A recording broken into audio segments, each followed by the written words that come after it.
Hello and welcome to Stretford Paddock. This is the news. There is loads to get into today. We are looking at transfers. Ligt and Mazraoui in Manchester. I think they're out last night already. I mean, let's hope they won't get in too pissed. But that deal looks as though it is done. We are also going to be looking at future transfers because it looks like Manchester United want to sign even more players.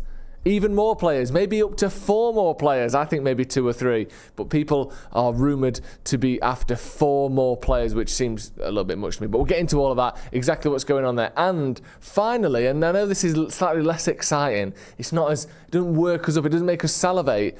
But Man United are finally getting players out of the door as well, selling players for actual money. It's not worked out, but we have bought players in the last decade. We haven't sold anyone. That's the problem with Manchester United, or one of the big problems with United. If we learn how to sell players, PSR will be a worry of the past. Because we make enough money, we just cannot sell anyone. And United are actually selling some players so far this summer, and we'll get into potentially more sales as well. Morning to everyone in the chat, of course. Hello, everyone. Mick Holohan, hello. Brenaldinho, hello. Morning all. Let's start with this double deal then, because we know it, we love it. But there's been a little bit of an update on Ligt and Mazraoui, the partnership from Bayern Munich. We are seemingly having a bit of a problem getting the usual graphic on screen, the overlay there. Ethan's going to be working on that like a terrier in the background, and we'll hopefully get that sorted. But I'll get into this tweet. Matthijs, Ligt and Noussair Mazraoui have just completed medical tests at Carrington. Contract to be signed on both clubs and player side with agent Rafaela Pimenta, which isn't that the little red thing in the olive? Is that a pimenta? Delicious either way. Are in Manchester. All documents to be okay within 24 hours as MDL. I love that, we just call him MDL now, like he's some sort of drug on a night out. Mazraoui will be ready for Fulham. That's very good news because obviously we started the Community Shield with Johnny Evans and Harry Maguire as our 2 centre-backs, which, whilst both of them actually played well, to be fair to them, even against Manchester City, we don't want to be starting another season with Johnny Evans being our most appearance-making centre-back like he was last year. This deal, obviously over the line now, I think it's a fantastic deal for me personally. I think all in, including add-ons, it's 60 million quid.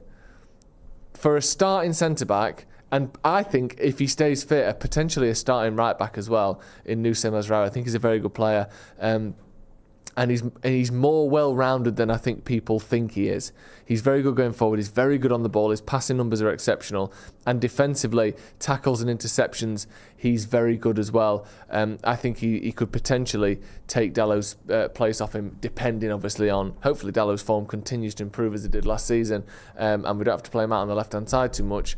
But I think we've got 2 very, very good players there. And if they don't work out, the fee will be less than 60 million. And if they do work out and we have successful time with these 2 guys, it's going to be 60 million quid for 2 starting defenders. That's just very good business. Whichever way you want to look at it, that's very good. It is very, very good. And don't let anyone tell you otherwise. Get your thoughts in the comments. T-Mill says it's a bargain. Gandhi's flip-flop says like the vid. Thank you very much. Yeah, do like the vid. If you're watching this and there's less than 500 likes, hit the like button, obviously. Another one from the flip-flop master himself says Evans still plays well, no more penalties though. He does play well, but we're trying to rebuild. We're trying to move towards challenging for the top titles again. You can't really have a 36-year-old starting week in, week out with that kind of mentality, can you? I like him, and I like what he's done for Manchester United, and I love that he's around the dressing room, but we need to have younger players who can build together and in 2 or 3 years' time challenge for the top honours. Moving sort of to the next step of this scenario then. Ligt and Mazraoui both spotted last night. Here we go. Obviously reported by Stretford Paddock, of course, via Mail Sport. Ligt and Mazraoui spotted in Manchester last night. Has anyone done a little bit of a deep dive on where they were? Do we know where they are, Ethan? Yes. We do. Ethan's floundering for his notes. He was the photographer outside, but he calls himself James Clark. Sexy fish. Is that to me or is that to them? The restaurant. That's to them. I mean, sexy. I don't know how people come up with these names, to be honest.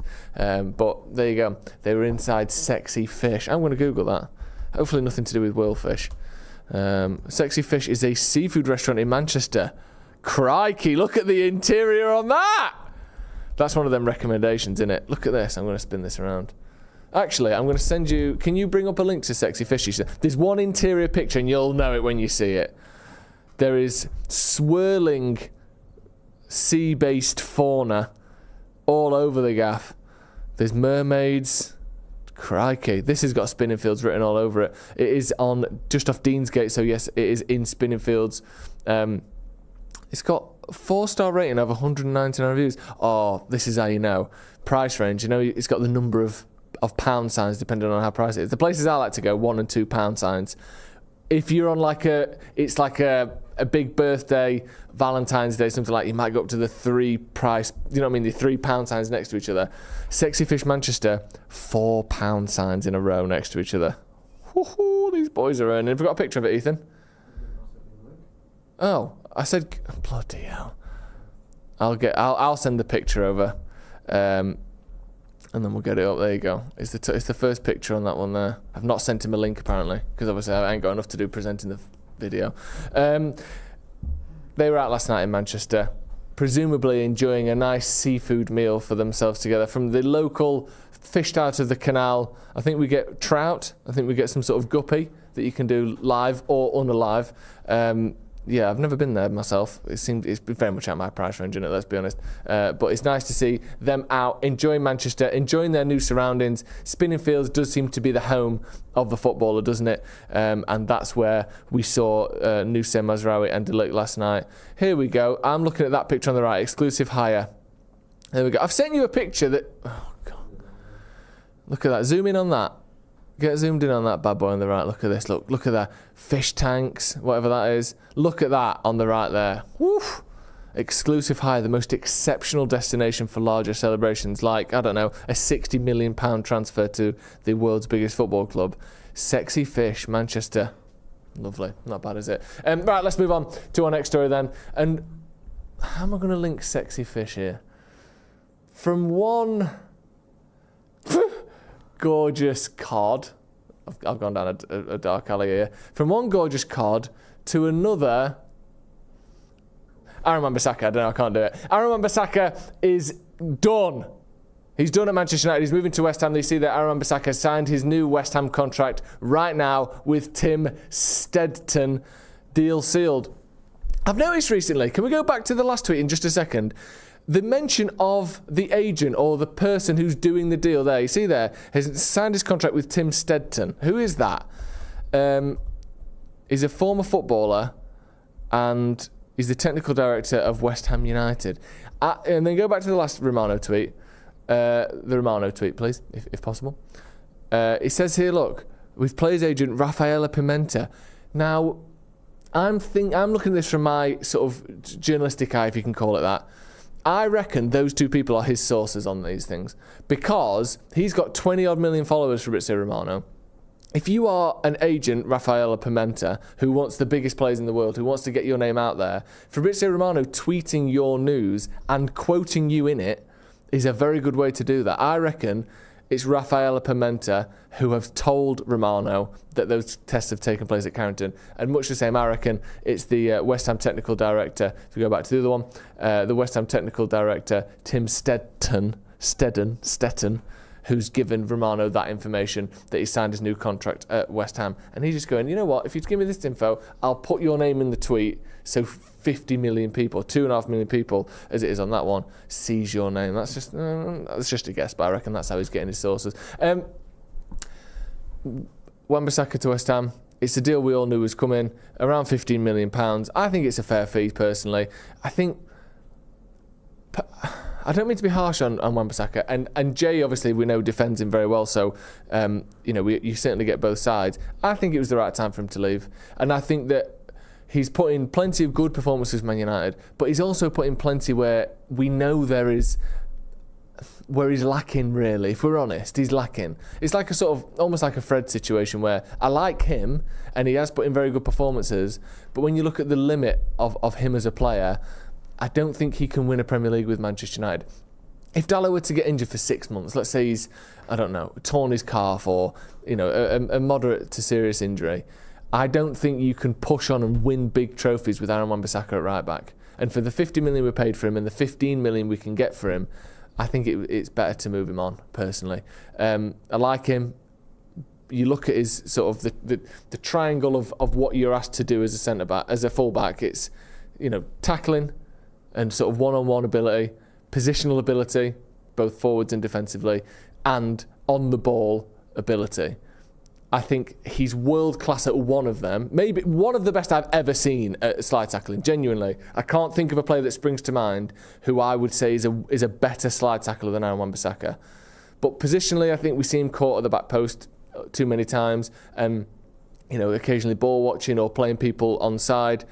And I think in terms of his build-up play and on-the-ball ability, it's just not elite, is it? It's just that notch below there where you compare him to other full-backs and you go, he doesn't quite have what it takes to be a top player. But I do think he's had a lot of good games for Man United, and I wish him all the best at West Ham. Mikhail says Wan-Bissaka will be team of the season for them, probably. Team of the season player. It depends how they play. I think in a team where you're sitting back a lot and you're counter-attacking more, I think he's a fantastic player. We saw under Solskjaer how good he was in that first season when we were sitting back a little bit more, breaking on the counter-attack. His job is to get the ball to the next person and then let them take it away. It's that close, tidy, tiny little build-up play around the corner of the box that United are trying to implement, that the top teams do, where you hold the ball, you pen in the team that you're playing against, and you build up chances from there. I just don't think he's got the intricate passing ability or the control to really excel in a system like that. Casey says, I think Fred was missed last year, though. Yeah, and I think he was as well. But there's a difference between sometimes missing what someone can bring and being able to trust that person to be around when you're winning big trophies. I think we've missed what Fellaini has to offer. Like Scott McTominay last season. If we'd have taken him out of that team around Christmas when he was scoring those goals or just before, we would have missed him. We would have lost more games than we did. But that doesn't mean that he should be starting every week when we're winning trophies or when we're trying to build towards winning big trophies. I think there will be times, and I completely agree, this season where we miss Aaron Wan-Bissaka. When someone brings on a tricky winger or a really fast, sort of explosive, strong winger, and we go, Dallow's not handling him very well, or Mazraoui's not handling him very well, Wan-Bissaka would have been able to do X, Y, and Z, but that doesn't then extrapolate to saying he should be starting every week for Man United and he's capable of winning us a Champions League or being in a team that does. I think those two things are slightly separate, and we are accepting that we're losing that high-end slide tackling ability for hopefully a player in Mazraoui who can do a lot of the rest of the fullback's job to a higher degree than Aaron Wan-Bissaka can. Let's move on to another potential in then before we get to a couple more outs. Dominic Calvert-Lewin. Now, this is Darmasheth, and I think he got a little bit... Right, so let's read this first. Leave that exactly as it is. Darmasheth, Everton forward Calvert-Lewin, one of a number of forwards discussed by Manchester United in this transfer window. As it stands, not a priority position, and United unlikely to reinforce in that area unless there are sales. Calvert-Lewin into final year of contract, okay? Top comment, this is bollocks. United do not need another striker, certainly not a target man. Now, this is Everton Fan TV, and Everton fans, I have a lot of respect for Everton fans, and we have the mutual enemy that is Liverpool FC, of course. And I think over the years that's allowed United and Everton fans to have a sort of a nod of alliance, if you will. Like you see an Everton fan, you go, we've got a mutual enemy here. What I will say about Everton fans is they can be vicious. And I've felt the wrath of that myself when I made a joke about Jared Branthwaite signing for Manchester United when I was sat at this very table doing this very news. Made a joke about how we could get that deal done, pretending it was like a car boot sale, and the Everton fans didn't see it as a joke. And you know what? I respect that. Defend your players, defend your club, fantastic. But to say that Manchester United have discussed Calvert-Lewin at some point in the window but are unlikely to sign him, to say that that is bollocks, I just think that's just... What are you basing that on? Because Laurie Whitwell, obviously, but you can say what, I think Darmash is a very reliable journalist. We have him on the show. We interview him quite regularly during the transfer window. Laurie Whitwell, who is considered a tier 1 journalist, if that holds any water for you, has said the same thing to me on this channel, that Manchester United did think and have thought about Calvert-Lewin as a potential option. I believe Ivan Toney's on that list as well. So to say it's absolute bollocks is untrue. I think, the point there that it's not looking likely at the moment, that's fair enough as well. But I've got a sneaking suspicion that United want a striker, and that United are going to try to sign a striker this summer. I think we probably have to move one or two of McTominay, Lindelof, Casemiro, Sancho, maybe Rashford. I doubt that, and I hope it doesn't happen. But if you get two of them out, I think we might be able to find a little bit of cash for a striker here. We'll have to wait and see. Inomaniac says, I'm glad Branthwaite didn't come to United. Yeah. Mr. Impact Craig says, according to Everton, my Everton fan brother-in-law, United were bullying Everton over Branthwaite. I think the bullying extended to, will you take 45 million? No. Okay. Will you take 50 million? No. Okay. See you in a bit. It's not really bullying, is it, as far as I can see? I think United made a few offers for Branthwaite, Everton rejected him, and then we've moved on. I don't see how that's bullying, and I don't even see how it's this superiority complex from United. People accuse us of thinking we can go in and take whoever we want because we're Manchester United. But first of all, who are Everton buying their players from? Often smaller clubs who could do with the money. That's what literally everyone in football does. That's literally not just Everton, not just United. Everyone does that. When do players go, would you like, hello, we're Real Madrid. Hello, Tranmere, would you like Vinicius Jr. just because we're being charitable? You can have him for free and we'll pay his wages. That doesn't happen, does it? Teams buy other players from clubs who they can sort of financially outmuscle a little bit. Sorry, that's just what football transfers are. Anyway, there you go. Let's move on. Scott McTominay. This is Laurie Whitwell, the aforementioned Laurie Whitwell. Scott McTominay's United future set to be resolved in final fortnight of window. Napoli among clubs interested after Fulham bids. Erik Ten Hag would be reluctant seller, but may need further funds for signings. McTominay only moving for the right club. It's a little bit of what we know already there, isn't it? But the thing that it does tell us, because of course it's set to be resolved in the last 2 weeks, because it can't have already been done, can it? And we're into the last 2 weeks. The other thing we already sort of know is he'd only move for the right club, because, again, that's pretty much always the case with most transfers. But what this does tell us, which is interesting, is that this is very much still an active situation, that the idea of Scott McTominay leaving hasn't left the table. And personally,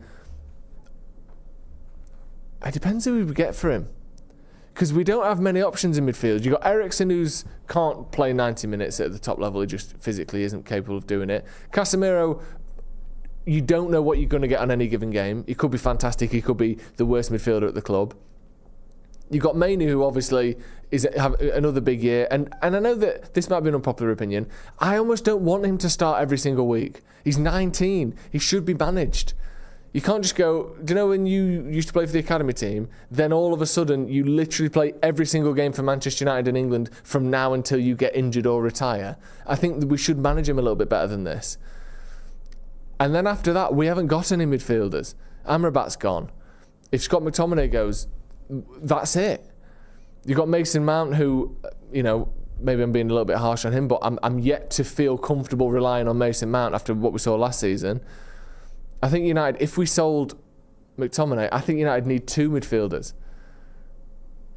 And I don't see that happening. So I hope we can get funds elsewhere. Maybe a Victor Lindelof, maybe a Jadon Sancho, maybe even a Casemiro, because you might get a little bit more from him, and his wages are so massive that you could probably spend more if you got rid of Casemiro.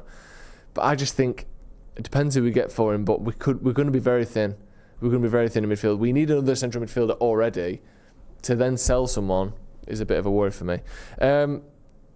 Jed's Dead Baby says Scott is a lot of things, but lazy isn't one of them. I don't know if someone called him lazy there. Oh yeah, Richmond says Scott is lazy. He'd die under Conte.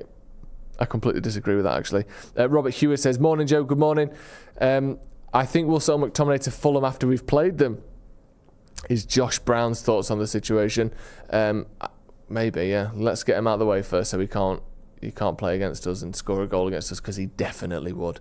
Should we move on to another transfer? There's a lot of news today, isn't there? Well done, Ethan. There's plenty of news. Sander Berge. Berge? So his first name's another word for sandwich, and his second name is Berge. He's got to be one of the tastiest footballers in the world, isn't it? Like a little Sando burger. I'm interested in this. I didn't really want him before, but when you hear a man's name has 2 words for different types of sandwiches in it, my God, unless we've got Nacho Hot Dog coming in after this, I think Sando Burger's the guy for me. Little Sando Burger. Talks ongoing. According to Sky Sports, United continue with their negotiations for midfielder Berge.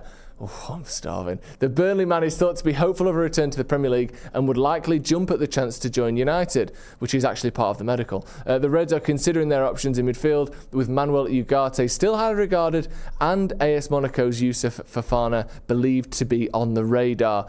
I don't think this is as bad a sign as people are making out. And you know what? My whole thinking on transfers has changed over the last decade. I used to think sign the best player you possibly can in every possible position, because it felt like that's how Man United used to operate under Sir Alex Ferguson. We need a centre-back. Who's the best young centre-back in the world? Rio Ferdinand. 30 million. What was that at the time? Like 15% of the club's earnings for the year. Spend it on him. Who's the best young striker in the world? Wayne Rooney. Buy him. Who's the best midfielder in the world? Sebastian Veron. Buy him. Who's the best striker in the world? Robin van Persie. Okay, he's 30, he'll win us the league, buy him. United used to operate like that, and we continued to operate like that when the manager wasn't right, when the structure wasn't right, when the rest of the squad wasn't right, and we'd go, who's the best winger in the world? Well, Di Maria just got man of the match in the Champions League final, buy him. Did it work? No. Who's the best striker, the best goal scorer in the history of football? Cristiano Ronaldo, bring him in. Did it work? No. I think there are so many things that go into being a successful football side, and I think that the starting 11 only makes up maybe 50% of the things that make you successful. You obviously can't win the league with a load of bad players, obviously. But you can certainly not win the league with a load of good players. United have done that time and time again. We have failed with good players time and time again. And I think the pool of players who could actually win you a league, if the structure is right, if there's confidence around the club, if the fan base is motivated and excited, if the manager is good, if the training is good, I think there's probably 600 players in the world, or maybe not 600. I think there are a couple of hundred players in the world who could win you a league, if everything else is right. And obviously you want the 10 best if you possibly can. But Fabian Delph won the league at City. Zinchenko won the league at City. Like, look at some of the players who played many, many games for Manchester United in title-winning sides, year after year after year. Anderson won 4 titles. He did nothing other than winning Premier Leagues at Man United. Tom Cleverley, another one. And I don't even mean to insult them because they're all top players. But the number of players who can win you a Premier League is a lot bigger than people like to think. And there's no reason why someone like Sander Berge or Sander Berge couldn't be in a very successful side if everything else was right. You know, you've got your stars, you've got Bruno Fernandes, you've got hopefully a star in the making in Garnacho, you've got Rashford at his best, you've got Luke Shaw, who's a phenomenal left-back when he's fit. Lenny Yoro might be the best centre-back in the world in 3 years' time. You've got Martinez, who I think is one of the best centre-backs in the world now. You put someone like Sander Berge in there, and if he's in the right system and everything's moving in the right direction, you can be successful with a player like that in the side. And if he can do the right things over and over and over again, we can still flourish with a player like that. I think this whole thing of like, if you aren't signing the best in the world, then you're going to lose. We've tried that and it didn't work. So let's sign people who actually suit the system. Can he do the 4 things that Ten Hag needs him to do every single week? If he can, get him.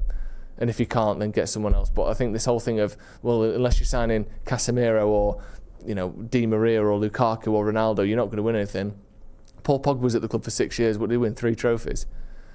It's easier said than done, all that. And I think get everything else right. The squad, you know, is a smaller fraction of what wins you titles than a lot of people like to think. Anyway, that's just my thoughts. Greg Frost says, Joe, more food puns. I can't. They've gone. Gary Lynn says, I think Dalot could be a good number 6. Interesting, potentially. Jed's Dead Baby says, Xerxes had agreed to join Milan, who had dallied on the agent's fee. United stepped in. Madrid tried to bully the Euro transfer. United stepped in. What is this competence and ruthlessness? Yeah, exactly. Competence and ruthlessness around the squad will get us points on the pitch. I know it sounds silly, but that is literally how it works. The whole club has to be pulling in the right direction, and confidence and momentum are massive things in football. If we can build that up, I think we can do some big things this season. Zubimendi should be a target. Do you know what? As funny as it would be to sign him, I'm sick of the days of us signing players just because someone else wanted them. We did that with Fred, didn't we? And we did it with Ronaldo, and we did it with other players, and that doesn't usually work out either. Bloody hell, 25 minutes. That's going to be all from me. Thank you very much for joining us. We'll be back this afternoon. We've got loads and loads coming. Stephen Howson's going to be here with Howson Versus, looking at that Zubimendi situation, as well as other things. Graham Souness has been popping off about De Ligt. Steve's going to be here to have a look at that, take him down. Also, we want your wild predictions for the season on our Twitter and on our Instagram. We've both got posts there that you can comment on and give us your maddest predictions that you believe will happen this season, and me and Adam McCullough will go through them all for Uncensored, coming out later today as well. And of course, if that wasn't enough, I'm speaking to Henry Winter in 20 minutes, and we're going to be chatting about Manchester United's transfers and what to expect this season as well. Stay tuned to Stretford Paddock. Hit subscribe if you haven't already, and we'll see you in a bit.